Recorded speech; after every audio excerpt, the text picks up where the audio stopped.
What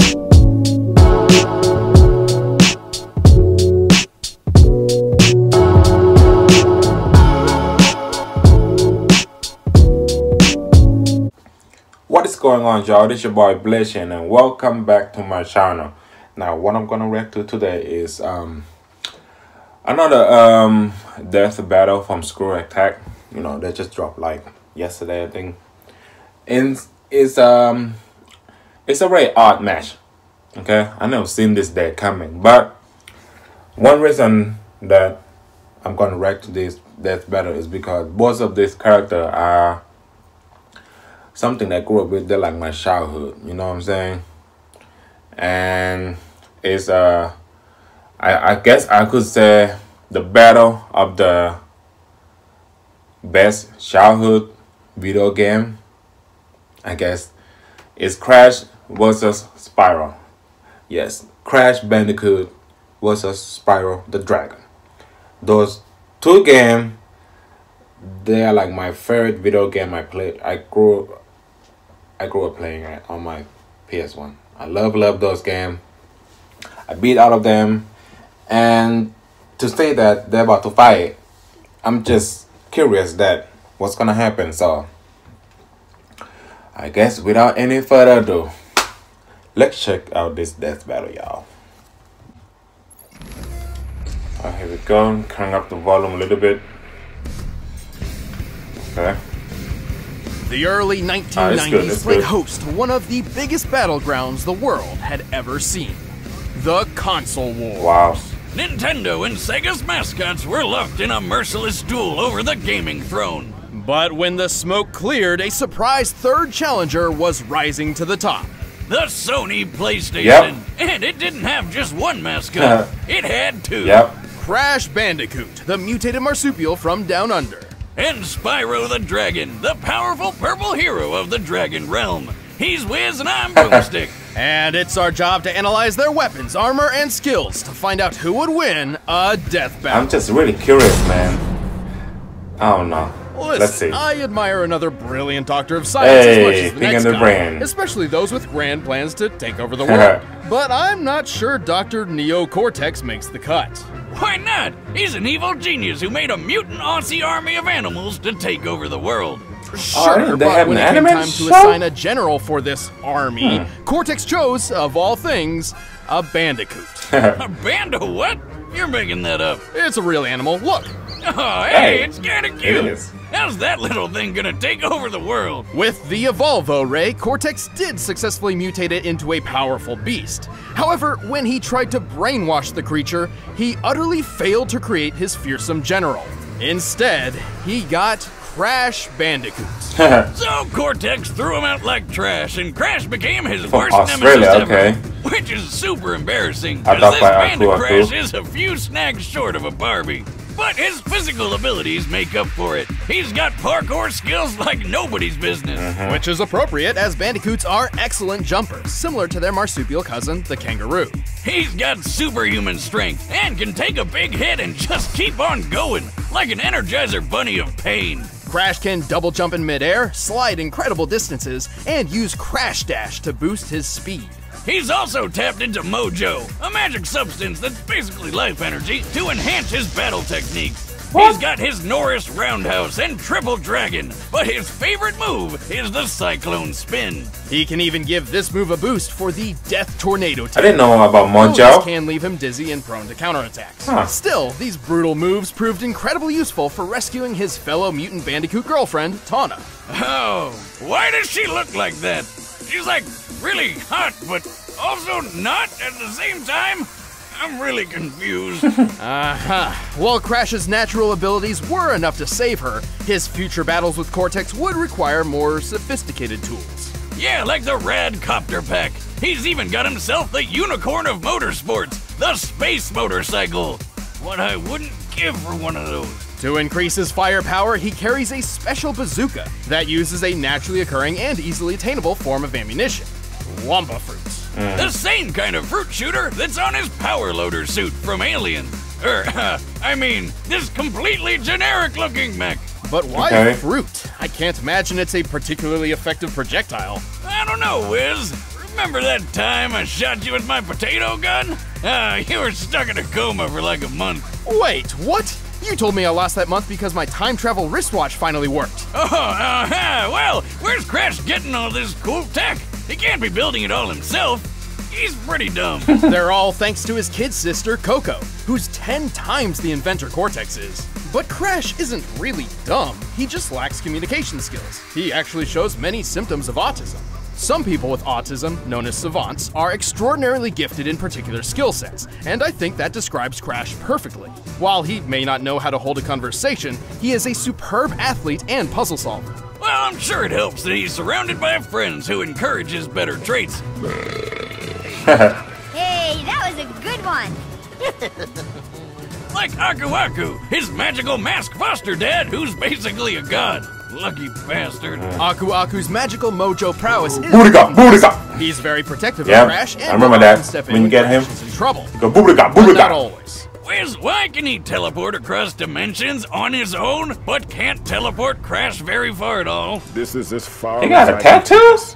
Which Crash game is this? I stopped playing after the third one. No, Well, perhaps the his fatherly intuition is CTR, the kicking Crash in, Team encouraging Racing. Crash I really to love learn that. from his own That's mistakes only and become his own man. Crash game I play Yeah, maybe he's on just being PlayStation a 1. dick. Well, thanks to Aku Aku and his own amazing abilities, Crash has performed some incredible feats while stopping Cortex's plans time and time again. He's strong enough to lift his adopted brother Crunch over his head. Since Crunch is at least twice as big as Crash, that would mean Crash's strength is similar to the world's best powerlifters. His cyclone attack can generate enough force to lift this large boulder and throw it so hard it shatters on impact. Comparing its size to Crash, that boulder must weigh nearly 8 tons. He's also fast enough to outrun polar bears, Listen, which can manga go up to for this? 25 miles per hour. What? But Crash really shines when it comes to durability. What? I Just didn't know look that. at how well he holds up after taking 112 falling wooden crates to the face. He's alright. Huh. Where did they all come from? I bet it's Aku Aku's fault. And he's right back up like it didn't even happen. What a champ. Crash has endured an explosion of 23 crates of TNT all at once, which, given their size, could potentially level a city block. Whoa! And with the help of Aku Aku, he even survived a crash landing from outer space. What the heck is up with his hair? This vessel was likely falling at 17,500 miles per hour, similar to the space shuttle's typical re-entry, which means the force of its collision would be equivalent to more than 2 million tons of TNT. Damn. Wait, but why He did went through a lot. you just teleport them to safety? I can't believe we're okay. Oh, are you kidding me, Aku? You know what you did. What show is this, man? Do. But what's It the is saying? real or it's Any fan crash made? you can walk away from, right? Plus, given how easy it is for Crash's enemies to lure him into traps, his absurd durability is crucial. Well, Crash isn't perfect, but with his amazing abilities and a little bit of mojo, he's saved the whole world many times over. And after years of this, he even finally learned how to speak. Now let's go home and eat pancakes. Pancakes! Oh, I think that's the only word that he know. Wait, that's it? Okay. Up next, Prophecy Spyro the tells Dragon. of a special purple dragon born every 10 generations, destined to be a hero of his age. This was the legend of Spyro. But when the ancient Dark Master Malefor learned of this, he swore to destroy Spyro before he even hatched.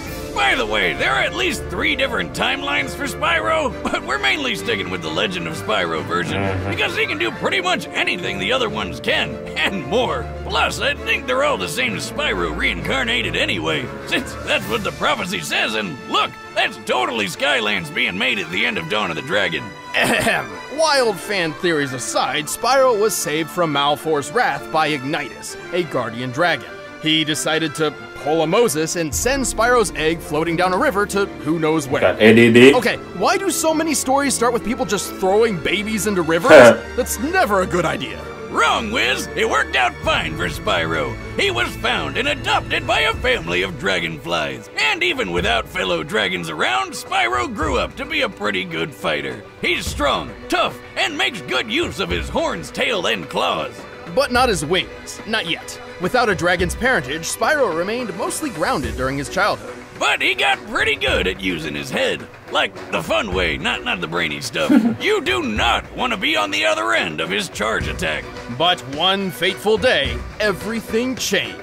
During a game of hide-and-seek with his quote-unquote brother, Sparks, they got into a bit of monkey business and, in desperation, Spyro unexpectedly breathed fire. This was Spyro's first hint that he was adopted. Oh. Hold up. You mean he thought he was an actual dragonfly the whole time? I can think of a few other hints, like, I don't know, anytime he saw his reflection. This revelation prompted Spyro to go on a journey in search of his true home among other dragons. Oh, and Sparks tagged along to help find treasure and protect his dragon brother from harm. Not like he needed it. He's the chosen one, bitch. He's got a bunch of awesome dragon powers. As a purple dragon, Spyro was not limited to just his fire breath. After finding and rescuing 4 great dragon guardians, they each became his teachers in the arts of elemental combat. Ignitus taught Spyro how to control fire and focus it into huge blasts. Voltaire showed him how to use electric breath to stun enemies and toss them through the air. Cyril taught him to freeze foes solid and fire ice shards. And Parador showed him how to use earth breath to split rocks and roll up into a ball. Spyro also honed his physical and I don't know, man. I don't know how Crash gonna and he finally learned how to fly. About time. Speaking of which, Spyro Dragon Kata. briefly slow down time to That his fighting style. Dragon Kata. But Wow. all of this led to Spyro learning the ultimate element. The convexity breath. Ether. Convexity. It's ether. No, stupid. Everyone calls it convexity. Oh, okay. Purple dragons like Spyro can use a mysterious energy that is essentially the spiritual life force of the universe. While it's never officially named in canon, lead concept artist Jared Polin has gone on record to clarify its name and properties, and he calls it Ether. Eat that, boomstick. Don't convex me, Wiz. True fans know I'm right. Ether is an extremely powerful element which binds the fates of the living and the dead. With Ether, Spyro pulls from the 4 elements to create energy which, according to Polin, has power comparable to that of an atom smasher. Wow. Isn't that the thing that shoots an atom around at light speed for all sorts of sciencey stuff? Yes, they're particle accelerators with a moving photon beam containing 362 megajoules of energy. Yo, wow. This beam I don't know none of this science stuff, but that sounds like what happened to Russian badass. scientist Anatoly Bugorsky when he stuck his head in one of them. Why the hell would he do that? God, being Russian must be hard. Bugorsky took a beam less than a molecule thick through the skull, which obliterated all matter in its path in an instant. While he survived, half of his face around the microscopic hole in his head swelled, peeled apart, and was permanently paralyzed, while he experienced a blinding light he described as brighter than 1,000 suns. Hey Spyro, what was that about? I don't really know. I just felt like I had to hit it. And when I did, the power of 1,000 suns surged through my body. Damn. Just imagine if that beam was the size of Spyro's super breath. No, wait, you don't need to. We've seen what it's like when he killed the Ape King. Of course, Spyro's ether powers have other uses as well, such as curing his fellow dragon Cinder of Malfor's corruption. Is he shooting ghosts at her? What kind of magic were they smoking when they came up with that? But ether is dependent on a balance between light and dark. Should a purple dragon fall prey to their own anger and hatred, they risk being consumed by dark ether, or nether, transforming into a blackened, rage-filled form. Spyro's a really nice guy, but as Dark Spyro, he lets loose. He's stronger, faster, and way more violent. Unfortunately, when Spyro's consumed by dark ether, he cannot return to his old self on his own. But with friends like Sparks and Cinder at his side, he's always found his way back. Through the power of love. Right, Spyro? You gotta believe. With all these powers at his claw tips, Spyro is a force to be reckoned with. He's pretty quick, outracing biplanes that can fly over 159 miles per hour. He's pushed a gold statue about twice his size, and he's I don't know, man. claiming his scales are impenetrable. Between these two, I don't know who's gonna win. I knew my But from the look of it, Spyro has a lot of advantage. Like I'm talking about. Spyro once took a punch from this massive magma golem, which then lost its arm and replaced it with a cathedral tower. This cathedral is very similar in size to St. Stephen's Basilica, a Roman Catholic church in Budapest, Hungary. By taking the height, length, and depth of the basilica and adjusting for empty space, we can estimate the arm's mass to weigh over 400,000 tons. Assuming a low-end punching speed of 15 miles per hour, that of the average humans, the golem must have hit with at least 1.9 million tons of force. Wow. And after getting all these powers, saving the dragons, and defeating the Dark Master himself, Spyro tapped into ether one last time to literally pull the exploding planet back together. What? Wow. How the hell? How? I'd say I don't know, man. Power of love, magic I of don't friendship, know, and man. a smidgen of prophetic destiny. That's a lot to take in, cause What a pet dragon more than anything. Crash is Crash, Spyro is Spyro, okay? But I guess this is a battle of who is the better mascot for the PlayStation 1. Alright, y'all. The fight about to happen. Let's end this I don't know, man. I want to go for Crash because I like him more than Spyro. But then again, Spyro is just overwhelming. We'll see. It seems like this is not gonna be a long fight. It's like 5 minutes left. You know, they have all this stuff. So non-GMO, delicious food.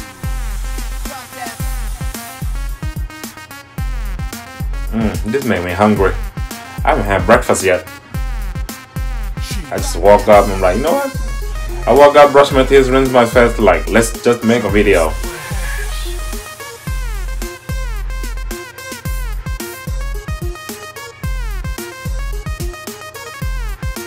By now, you're probably shouting at your screen, where do I sign up? Well, Blue Apron is treating Death Battle viewers to $30 off your first order if you visit blueapron.com/battle. So check out this week's menu and get your $30 off at blueapron.com/battle. But right now, it's time for a death battle! Alright. 4 minutes left. Let's see this fight. Good animation though, good animation. Idiot. Are they gonna fight? Like, what's the purpose for them to fight? What are you doing?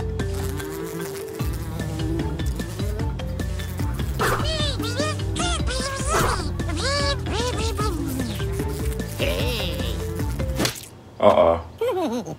That's why. Sparks! No! That's why they're fighting. Oh! See, he withstood that? This might be interesting.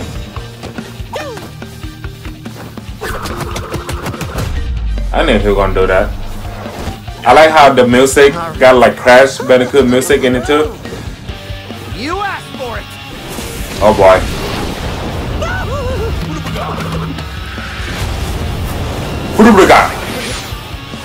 Let's save his ass. Uh-oh. See? Let's see what I'm saying? I think Spyro got this, man. I still want to go for Crash though. I'm going for Crash because it's he's an underdog. That just happened to be there, huh? How convenient.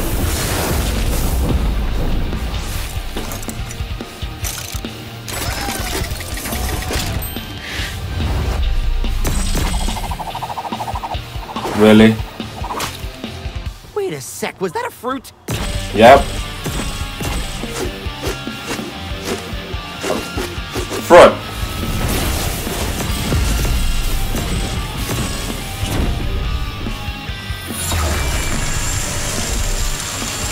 Oh, they got an elemental power again.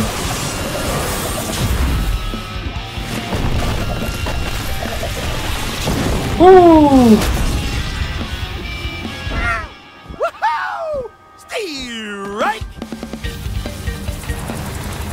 Oh, it's about to be over. This has to be the final Crash. Come on, Crash. Oh, right in the face. Oh boy, he turned to Dark Spyro. Done with this. Oh boy. Oh, never mind. Yeah. Spyro got this one. Oh, is he? Oh, he thought. Yeah, never mind.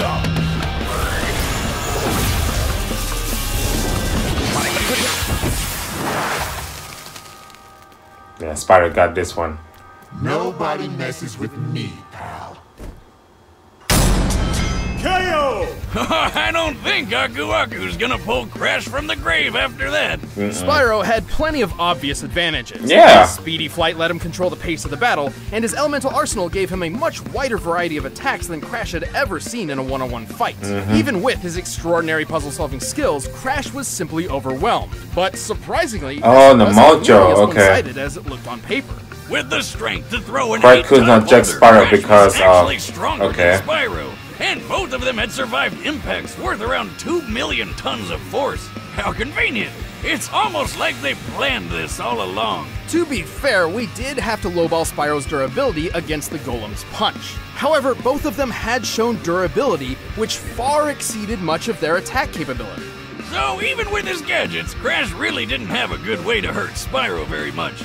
But the funny thing is, Spyro didn't have many attacks that could firmly hurt Crash either. They were both just too tough. Well, until Spyro used the Ether Breath, which could literally break matter apart at an atomic level. Not even Aku Aku could save Crash from a beam that intense. I guess Crash just couldn't spin this one.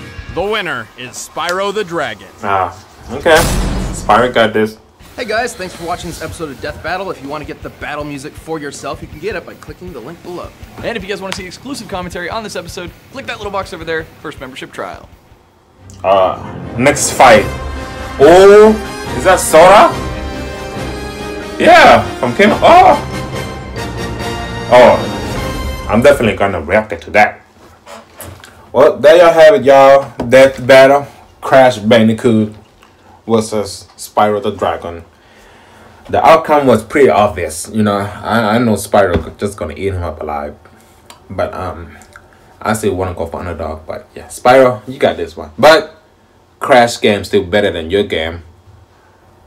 I just triggered the comment section, right? Yes, Crash game is better than Spyro game. What you gonna do about it? Anyway, speaking on Spyro, they're making on the remake, and I'm really excited about that. Hopefully, I'll get my hand on it and play it. But yeah, that's it, y'all. That's the video for today. And leave me a like, comment, and subscribe. Okay, and when y'all subscribe, make sure you hit the bell next to the subscribe thingy and enable all the videos. So when I upload the next video, y'all gonna know. And that's how YouTube now count you as a subscriber. They just don't count you if you just click subscribe. You gotta hit the bell next to it and enable all the notifications so y'all gonna see my video as soon as I upload. Okay, if you do that, that will help your boy a lot, and I appreciate that. For the love, for the support, and all the new subscribers, welcome to my channel. And we are almost at 500 subscribers, y'all. It's been a long journey. I'm almost at 500. Let's aim for 500 and then go for 1,000 and then go beyond that. Okay, so without any further ado, why did I say that? This is the outro. I'm out. Blasian is out. Peace.